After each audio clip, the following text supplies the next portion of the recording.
esperar um minutinho para ver se pega aqui minha capa, porque nos próximos vídeos ele não pegou essa capa. Então, gente, hoje a gente vai ter a nossa primeira aula de fungos.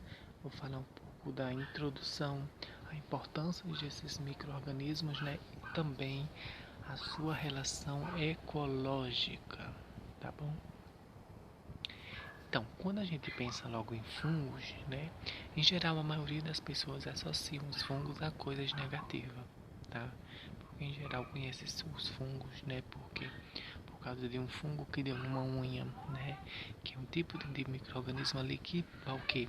Produzir uma enzima queratinase que vai degradar aquela queratina da unha, né? E aí modificar a sua estrutura, né? Dando essa estrutura meio incomum da unha. A gente também tem o que? Os fungos de pele, né? Por exemplo, as impinges, tá? Então as pessoas costumam associar fungo a coisas patogênicas, tá? Só a coisas ruins, como por exemplo o mofo da parede, tá? A deterioração do pão, a deterioração de tomates, de frutas, tá? Então, em geral, as pessoas associam os fungos a coisas ruins, mas os fungos, né, são micro-organismos que alguns também têm algumas aplicabilidade, né, industrial que favorece muito ao homem, tá? Como por exemplo o cogumelo, tá?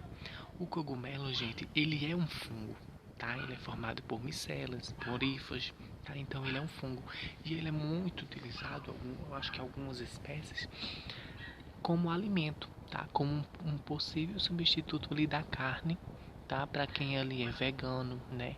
Quem é adepto a essa prática de não comer carne, né? Então a gente vê também aqui um pouco da importância, né?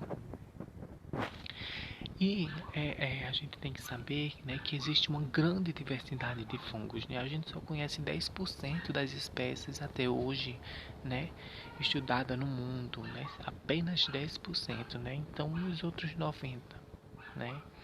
Então, assim, é algo que a gente vai descobrir muitos fungos mais pra frente, né? E as aplicabilidades deles, né? Tem variedades de tamanho, com pequenos, grandes, com várias cores, tá?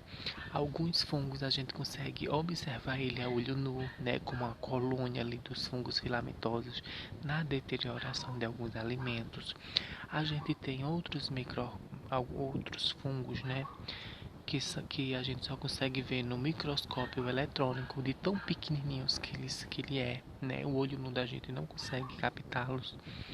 E a gente tem também, por exemplo, o cogumelo, que é bem grande em comparação aos outros, e a gente consegue ver ele até mesmo em uma certa distância. Bom, agora falando um pouco da importância dos fungos, né? Em alguns aspectos da sociedade, em vários na verdade, né? Porque a gente pode utilizar esse fungo em várias coisas para beneficiar, né, o ser humano. Por exemplo, eu posso pegar esse fungo, né, e utilizar ele na produção de alimentos. E a gente faz isso muito, né? Todos nós comemos um alimento hoje em dia no café da manhã que é feito utilizando, né, um fungo, um fermento biológico, né? O pão, por exemplo, né? O pão, para fazer o pão, utiliza-se o fermento biológico, biovida, tá?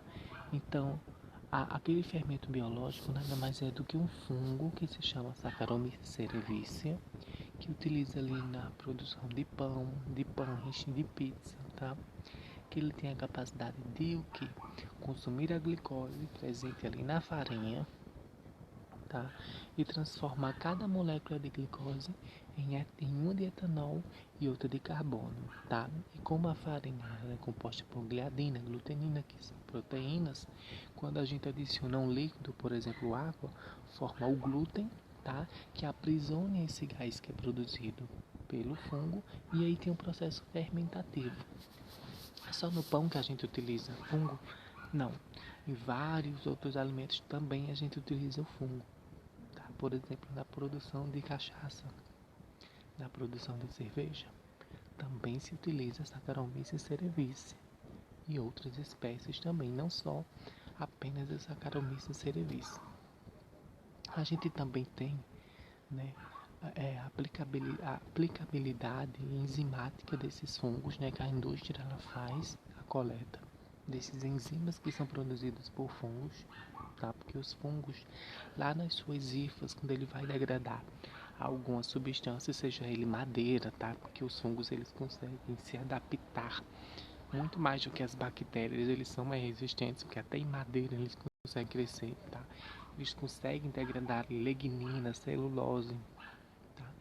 Pelas hifas, eles liberam essas enzimas, que são substâncias que vão quebrar aquela outra substância e ele vai se alimentar daquilo. Então, a indústria ela capta essa enzima e aplica essa enzima em algum outro setor, tá? Então, é um benefício também dos fungos. A biotransformação também, tá? A gente utiliza ali aquele fungo para transformar um material, tá, em outro. Ele também ele serve como propagador de algumas substâncias, né, do seu próprio metabolismo, que chama de metabólitos, como é o caso de alguns ácidos, né, que são obtidos através dos fungos, e aí a indústria ela capta esses ácidos e elas vendem, tá?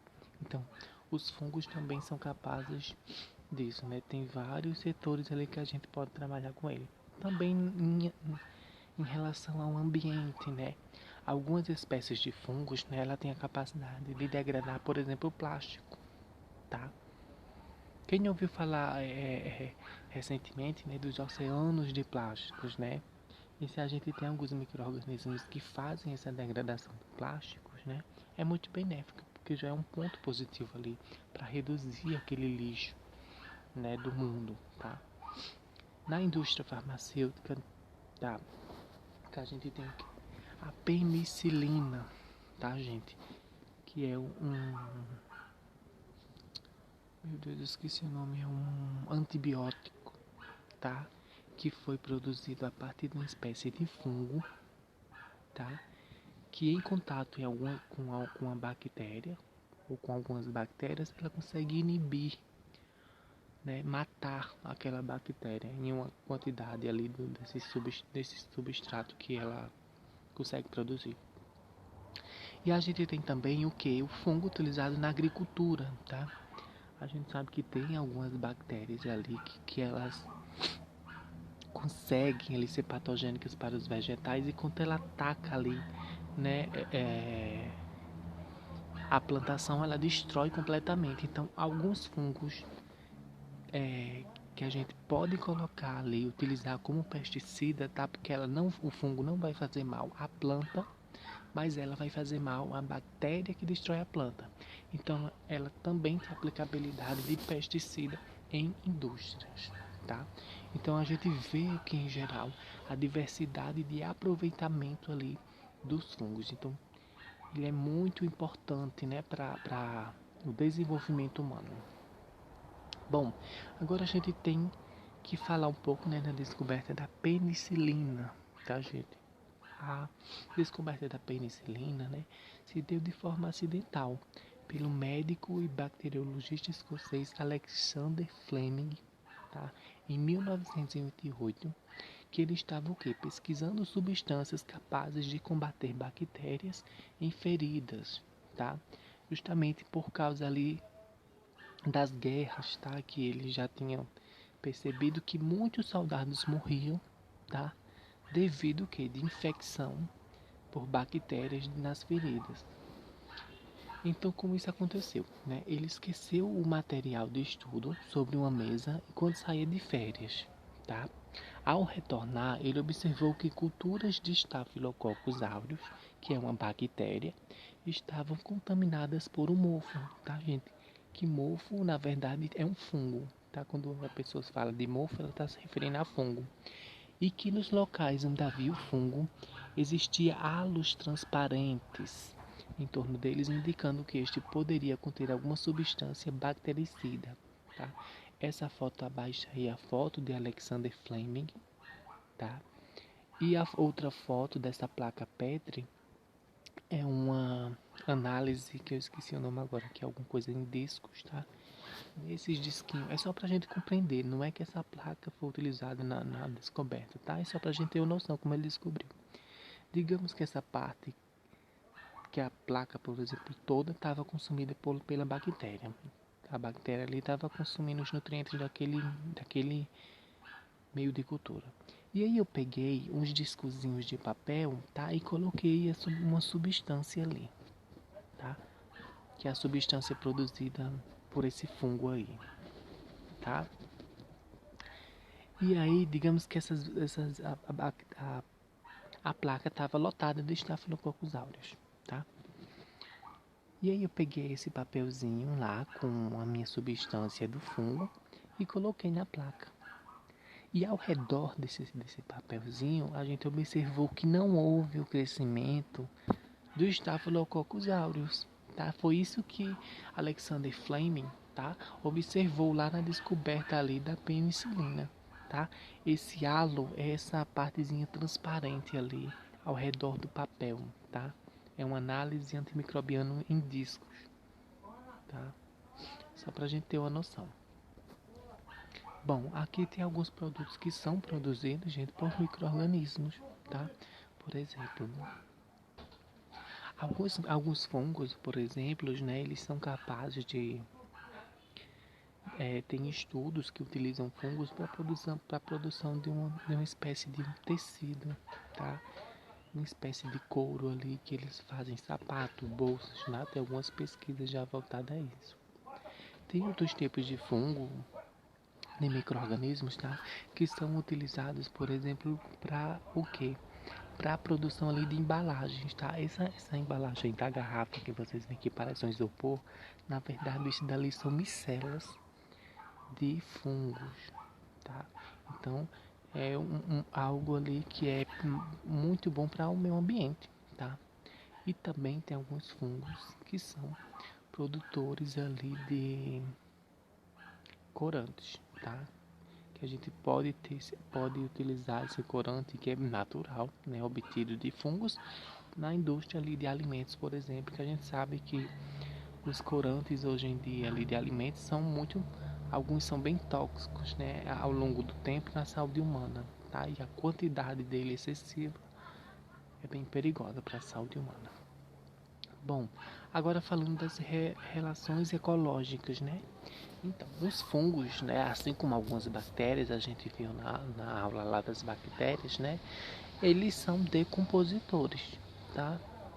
O que é que acontece? Todos os animais, tá? Lá da cadeia alimentar, um come o outro, tá? Se alimenta do outro, mas no fim, quem vai consumir todos esses animais, tá?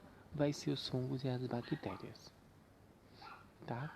Por exemplo, lá, a cobra come o pássaro, a minhoca come as folhas. Todos esses quatro aí que vai se alimentar dele ao fim são os fungos e as bactérias. Então eles fazem esse processo ali de decomposição, tá? Você observa ali que aquela matéria orgânica, tá? Como uma laranja, por exemplo, ela se dissolve ali, com o tempo ela vira pó. Tá? Assim como o corpo humano e o corpo dos animais quando morrem, tá? Então a gente vê a importância também delas, né, para o meio ecológico, porque se elas não tivessem essa ação, né, não fizessem isso, como estaria o mundo hoje com a quantidade de corpos e de matéria inorgânica que não ali se decomponha, né? E a gente tem também alguns fungos que fazem o quê? A função simbiótica, tá? A função simbionte, tá? Que são alguns tipos de fungos que são micorrizas, tá? Que são fungos mais raízes vegetais, tá? Que tem esse negócio, essa função, tá? O que é que acontece com as micorrizas? Esses fungos, gente, eles ficam lá nas raízes das árvores, né? E eles facilitam a sucção de água para essa planta, tá? É como se a planta desse algum nutriente ali, alguma parte do seu alimento para o fungo e o fungo fizesse essa outra função para ela, tá? É uma troca benéfica. A gente viu um pouco de micro-organismos, de bactérias simbiontes lá também na aula de bactérias, tá? Dentro das simbiontes, né, de relações ecológicas, né, a gente tem o que? As líquens, tá? Que são fungos que interagem com algas ou bactérias, uma se beneficiando a outra, tá? A gente tem também essa nomenclatura aí dentro dos simbiontes, tá? A gente tem as micorrizas e a gente tem as líquens. A gente tem também o que? Os fungos parasitas, tá? Como é o caso ali, a gente viu no exemplo passado que eu falei que alguns fungos é utilizado em quê? Em pesticidas, tá? Mas algumas espécies de fungos, elas também são patogênicas para os vegetais, tá? Elas, quando causam ali a morte, né, elas são patogênicas, tá? Existe até alguns fungos ali que eles conseguem transformar a formiga meio em um zumbi, tá?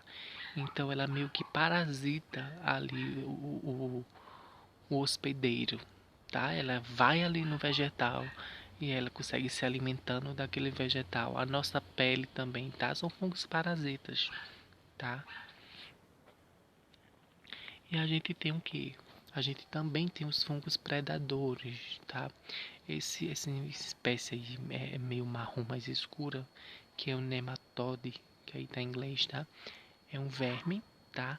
E essa partezinha azul é o fungo, tá? Que o que é que ela faz? Ela atrai o verme ali para meio que em volta ali dessa sua cordinha, né? Desse seu anelzinho que ela tem. Quando o nematóide ele entra, ela enche aquela parte ali que está em volta dele de água e sufoca, meio que sufoca, né, esse verme, tá? Então, algumas espécies de fungo ela tem essas características aí, né? E a gente denomina elas como fungos predadores. Então, aqui a gente terminou mais uma aula de fungos, tá? E em breve vou postar a segunda aula de fungos, tá?